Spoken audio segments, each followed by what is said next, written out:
Hello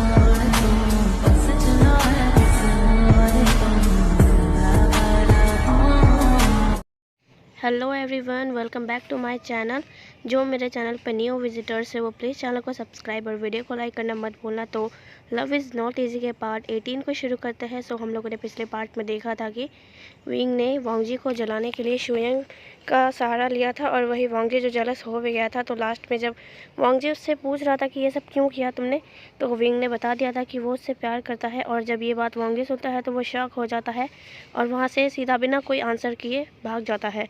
सो अब आगे wing जो बस उसी पेड़ के नीचे बैठ के सोचने की कोशिश कर रहा था कि आखिर वांगजी ने बिना कोई आंसर किया क्यों चला गया यहाँ से। विंग को बहुत हर्ट हुआ था वांगजी के इस रिएक्शन से, पर विंग अब भी सोच में ही पड़ा था। तो अब इधर हम सीन शिफ्ट करके दिखाते हैं हमारे वांगजी की तरफ। ये शाम का टाइम था। वांगजी एक क्लब में जाकर बैठा हुआ था। ये वही क्लब है जहाँ पे पहले यानी फर्स्ट टाइम वांगजी और शीचन ने ड्रिंक किया था। तो यहाँ पे जो वांगजी बैठा हुआ था और वो ड्रिंक कर रहा था, शीचन भी उसके सामने ही बैठा था। शीचन कह रहा था कि तुम इतनी क्यों पी रहे हो, क्या तुम्हें पता नहीं ये चीज़ क्या है, इससे तुम्हारे पे क्या असर होगा। तो वांगजी कहता है कि मुझे पीने दो शीचन, आज मेरा मन सच में बहुत ज़्यादा अपसेट है। जिस चीज़ को मैंने एक्सपेक्ट नहीं किया था आखिर वही चीज़ मेरे साथ हुई है। तो शीचन कहता है आखिर ऐसा क्या हुआ, तुम पिछले 1 घंटे से यही बात बोल रहे हो पर बता नहीं रहे मुझे कि आखिर रीज़न क्या है इन सब चीज़ों का। तो वांगजी कहता है अगर मैंने तुम्हें बताया तो तुम तो मुझ पर ही गुस्सा करोगे। तो शीचन कहता है नहीं करूँगा गुस्सा, पहले तुम बताओ तो सही, मैं देखता हूँ ना क्या बात है आखिर। तो यहाँ पे वांगजी कहता है नहीं, अगर मैंने बताया तो तुम सेफू को जाकर बोल दोगे। तो शीचन कहता है वांगजी मैं आखिरी बार पूछ रहा हूँ, तुम बता रहे हो या नहीं। तो यहाँ पे वांगजी कहता है मैं तुम्हें सब बताता हूँ। फिर वो सब कुछ बताने लगता है कि कैसे मतलब विंग ने उसे जेलस करने की कोशिश की और जब वांगजी जेलस हुआ तो कैसे विंग ने उसे अपना लव कन्फेस कर दिया और वांगजी बिना कोई आंसर किए वहाँ से चला गया। तो शीचन फिर रिलैक्स होते हुए कहता है वांगजी से कि इतनी कोई बड़ी बात नहीं है, विंग ही तो तुम्हारे प्यार में पड़ा है ना, तो मुझसे कुछ दिन दूर रहो, वो तुम्हें खुद ब खुद भूल जाएगा। तो यहाँ पे वांगजी कहता है कि बात विंग की नहीं है शीचन, बात मेरी है, क्योंकि मैं भी विंग के प्यार में पड़ गया हूँ। तो शीचन जब ये सुनता है ना तो मानो उसकी तो पैरों तले ज़मीन ही खिसक गई थी। शीचन अब खड़ा होता है और डर के मारे बोलने लगता है कि वांगजी तुम जानते हो ना कि ह्यूमन से प्यार करना कैसा नतीजा दिखलाता है। तो यहाँ पे वांगजी कहता है मुझे पता है पर मैं क्या करूँ, मैं खुद के फीलिंग्स को कंट्रोल कर रहा था इतने दिनों से, पर विंग ने जब आज मुझे कन्फेस किया तो मैं रोक नहीं पाया। और शॉक होने वाली बात तो ये है कि जब विंग ने मुझे कन्फेस किया ना तब मेरे बॉडी में अचानक एक करंट सा दौड़ रहा था, वो मुझे बहुत हर्ट कर रहा था, इसलिए मुझे ना चाहते हुए भी वहाँ से भागना पड़ा। तो शीचन फिर कहता है कि मुझे जिस बात का डर था आखिर वही हुआ, तुम दोनों एक दूसरे के प्यार में पड़ गए। पर वांगजी प्लीज़ तुम थोड़ा अपने आप को रोकने की कोशिश करो, वरना अगर तुम्हें कुछ हो गया तो सच में मैं ज़िंदा नहीं रह पाऊँगा। और सीफू को तो सोचो ना। तो वांगजी फिर कहता है रिलैक्स हो जाओ शीचन, मैं ऐसा कुछ नहीं करने वाला। मैंने डिसाइड किया है कि मैं विंग से कुछ दिन तक दूरियाँ बनाऊँगा और उसे इग्नोर करूँगा। बस उसने मुझे बॉडीगार्ड के लिए रखा है तो बस बॉडीगार्ड की तरह रहूँगा। और बात रही उसे प्यार सिखाने की तो मैं कोशिश करता रहूँगा। इस बीच मैं ये भी ट्राई करूँगा कि विंग मुझसे दूर ही रहे, मुझसे बात करने की कोशिश ना करे, वरना फिर मैं अपनी फीलिंग्स को कंट्रोल नहीं कर पाऊँगा। तुम जानते हो ना कि मैं कैसा हूँ। तो शीचन कहता है मैं अच्छे तरीके से जानता हूँ, पर वांगजी प्लीज़ ऐसा वैसा कुछ मत करना, मैं तुम्हें बार बार बोल रहा हूँ। तो वांगजी कहता है मैं नहीं करूँगा शीचन, तुम अब माइंड फ्री हो जाओ, तुम बहुत ज़्यादा टेंशन में दिख रहे हो। तो शीचन कहता है टेंशन की बात है वांगजी। तो वांगजी कहता है कि ये सब छोड़ो, जाने दो। तो अब हम इधर सीन शिफ्ट करके दिखाते हैं विंग की तरफ। विंग जो कमरे में बैठ के बस रो ही जा रहा था। वो आ तो गया था पर वो अब रो ही जा रहा था, ना कुछ खा रहा था ना कुछ पी रहा था। मिस्टर हान ने कई बार उसको बोला भी था खा लेने के लिए, पर विंग तो कोई जवाब ही नहीं दे रहा था। विंग ने बस एक बार घर आते टाइम पूछा था मिस्टर हान से कि वांगजी कहाँ है। तो मिस्टर हान ने भी बताया कि वांगजी आज सुबह से ही घर पर नहीं है। तो यहाँ पर विंग फिर सीधा चला जाता है अपने कमरे में और रोने के लिए बैठ जाता है। फिर ऐसे ही 2-3 दिन बीत जाते हैं पर वांगजी घर नहीं आया था। मिस्टर हान अब परेशान होने लगे थे वांगजी के लिए कि कहीं वांगजी ने जॉब तो नहीं छोड़ दी ना। अगर उसने जॉब छोड़ दी तो विंग का क्या होगा, विंग को कौन प्रोटेक्ट करेगा। मिस्टर हान ने वांगजी के कॉल पे कई बार कॉल करने की कोशिश की पर वांगजी का कॉल उसके रूम में ही था, यानी विंग के मेंशन में। और आज विंग आज फाइनली विंग ऑफिस के लिए जा रहा था, क्योंकि आज वो बहुत दिन से छुट्टी पर जो था। तो विंग जो ऑफिस के लिए जा रहा था, तभी उस रूम में नहीं, मेंशन में वांग जी आ जाता है और बिना कोई जवाब दिए या बिना विंग को देखे सीधा अपने कमरे में चला जाता है। विंग को बहुत हर्ट होता है, क्योंकि विंग उससे बात करना चाहता था, पर वांग जी ने उसे इग्नोर कर दिया। वो सीधा जाके अपने कमरे में गया और ड्रेसअप होके नीचे आया और मिस्टर हान से कहा कि ऑफ़िस के लिए शायद हमें लेट हो रहा है, तो हमें जल्दी ही चलना चाहिए। तो मिस्टर हान ने कहा कि मुझे तुमसे कुछ बात करनी है, पर यहाँ पे वांग जी ने ये दिखाया कि उसने तो मिस्टर हान की बातें सुनी ही नहीं। यहाँ पे वांग जी ने देख लिया था कि विंग की आंखें कितनी सूजी हुई है रो रो कर, और उसकी आंखें लाल भी है, पर वांग जी इस बार कुछ नहीं कर पाता। वांग जी को बुरा लगता है, क्योंकि वांग जी की भी हालत यही थी इस टाइम, पर वांग जी दिखाना नहीं चाहता था। वांग जी फिर घर से निकल जाता है और उसके पीछे पीछे मिस्टर हान और विंग भी आ रहे थे। विंग बहुत आराम से चल के आ रहा था, क्योंकि उसे अभी भी बहुत ज़्यादा अपने दिल में हर्ट हो रहा था वांग जी की इस रिएक्शन को देखकर।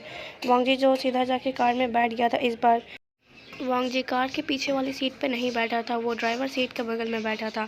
विंग जब आता है तो देखता है कि वांग जी आगे बैठा हुआ है, तो विंग को इससे और भी ज़्यादा हर्ट होता है, पर वो दिखाता नहीं है, क्योंकि मिस्टर हान को अभी फ़िलहाल के लिए कुछ भी नहीं पता है। विंग भी सीधा पीछे जाकर बैठ जाता है और मिस्टर हान ड्राइवर सीट पर।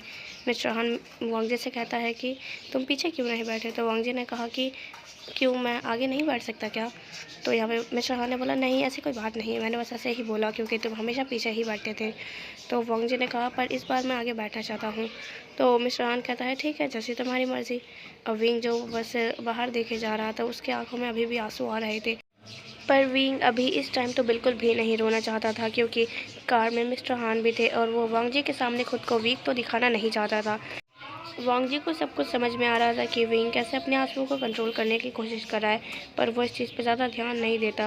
वो चाहता तो था कि वो विंग को समझाए थोड़ा कि वो उससे प्यार नहीं कर सकता, पर वांग जी फ़िलहाल के लिए तो चुप रहना ही सही समझता है। उसने सोचा कि वो उसको फिर कभी फ्रीली सब कुछ बता देगा कि वो एक एंजल है, सो वो उसे प्यार नहीं कर सकता और उसको मिशन मिला हुआ है। तो यहाँ पर कुछ देर बाद वो लोग ऑफिस में पहुँच जाते हैं। ऑफिस में वांग जी बिल्कुल एक रियल बॉडीगार्ड की तरह प्रिटेंड कर रहा था। मतलब वांग जी ने इन दिनों एक कोल्ड पर्सनैलिटी बना ली थी, ताकि कोई उससे बात न करे, और ऐसा होता भी है। कोई एम्प्लॉय उससे बात नहीं करता, और जो कोई बात करने जाता है तो वांग जी उसे यही कहता है कि बातों से ज़्यादा काम ज़रूरी है, सो आप अपना काम करो। तो इस चीज़ को देखते हुए कोई भी एम्प्लॉय उससे बात करने नहीं जाता है। और अब यहाँ पे विंग जो काम करके थोड़ा रेस्ट करने के लिए बैठता है, तभी उसे ख्याल आता है वांग जी का। वो वांग जी को अपने कैबिन में बुलाता है। वांग जी जब आता है तो कहता है जी यंग मास्टर, आपने मुझे बुलाया। और विंग जब वांग जी के मुंह से यंग मास्टर सुनता है तो उसे समझ में आ जाता है कि वांग जी अब उसे इग्नोर कर रहा है, क्योंकि वांग जी ने कभी भी विंग को यंग मास्टर नहीं कहा था। भले ही जब वांग जी फर्स्ट टाइम जॉब के लिए आया था, तब उसने विंग को विंग ही बोला था या तो मिस्टर विंग बोला था, पर यंग मास्टर आज उसके मुँह से पहली बार विंग ने सुना। विंग फिर खड़ा होकर वांग जी के पास जाता है और बोलता है वांग जी से कि तुम्हें मुझसे कुछ कहना नहीं है? तो वांग जी कहता है काम क्या है, आपने बुलाया क्यों मुझे यहाँ पर? तो यहाँ पे विंग जो अब उसके पास जाते हुए, मतलब उसके पास ही था, तो वो उसको कहता है कि तुम मुझे इग्नोर क्यों कर रहे हो? कल के लिए अगर तुम्हें बुरा लगा हो तो मुझे माफ़ कर देना, पर इस तरह से प्लीज़ मुझे इग्नोर तो मत करो। तो यहाँ पे वांग जी कहता है अगर तुम्हें कोई काम नहीं तो मैं यहाँ से जाता हूँ। फिर वांग जी फिर जाने लगता है, तो विंग उसका हाथ पकड़ लेता है और कहता है वांग जी मैं तुमसे कुछ पूछ रहा हूँ। तो वांग जी विंग से कहता है कि हाथ छोड़ो विंग, मुझे जाना है। तो विंग कहता है कहाँ जाना है? तुम मेरे सिवा कहाँ जाने की बात कर रहे हो? तो वांग जी कहता है विंग मैं कह रहा हूँ ना हाथ छोड़ो। तो विंग अब भी उसका हाथ नहीं छोड़ता। वो कहता है मैंने कहा मेरे सवालों का आंसर दो, तभी मैं तुम्हारा हाथ छोड़ूंगा। तो यहाँ पे वांग जी कहता है मैंने कहा विंग हाथ छोड़ो, वरना। तो विंग कहता है वरना क्या? तो वांग जी कहता है मैं तुम्हें हर्ट नहीं करना चाहता, इसलिए मैं एक बार में ही कह रहा हूँ हाथ छोड़ दो मेरा, वरना तुम समझ नहीं सकते मैं तुम्हें हर्ट भी कर सकता हूँ। तो यहाँ पे विंग कहता है हर्ट तो तुमने मुझे कर दिया है वांग जी, कल ही तुमने मुझे हर्ट किया था, तुम्हें पता नहीं कि मुझ पे क्या बीती है। तो वांग जी अब झटके से हाथ छुड़ा लेता है और कहता है कि बिना काम के लिए मुझे बुलाना मत, मैं नहीं आऊँगा। तो विंग को बहुत ज़्यादा हर्ट फील होता है। विंग उसको बुलाना चाहता था, पर अभी वो अपनी सेल्फ रिस्पेक्ट को दूर करके वांग जी के पास जाता है और उसे पीछे से हक करके बोलता है तुम क्यों मुझे इग्नोर कर रहे हो? क्या मैं तुम्हें पसंद नहीं हूँ? अगर तुम मुझे पसंद नहीं करते तो मुझे साफ साफ बोल दो ना, मैं ऐसे बेशर्मों की तरह तुम्हारे पीछे नहीं आऊँगा। तो यहाँ पे वांग जी उसको मतलब दूर थोड़ा करता है और कहता है कि मैं तुमसे प्यार नहीं करता, ये मैं साफ साफ कह चुका हूँ, अब मेरे पीछे मत आना। वांग जी ये सब उसकी आंखों में देखकर नहीं बोल रहा था, इसलिए विंग ने बोला अगर तुम मुझसे प्यार नहीं करते तो मेरी आंखों में देख के बोलो। तो वांग जी कहता है मैंने एक बार बोल दिया ना, तो अब क्या सुनना है तुम्हें। तो विंग कहता है मैंने कहा मेरी आंखों में आंखें मिलाकर बोलो कि तुम मुझसे पसंद नहीं करते। तो वांग जी जो उसकी आंखों में देखता तो है पर वो ये चीज़ बोल नहीं पाता और विंग को धक्का मार के चला जाता है।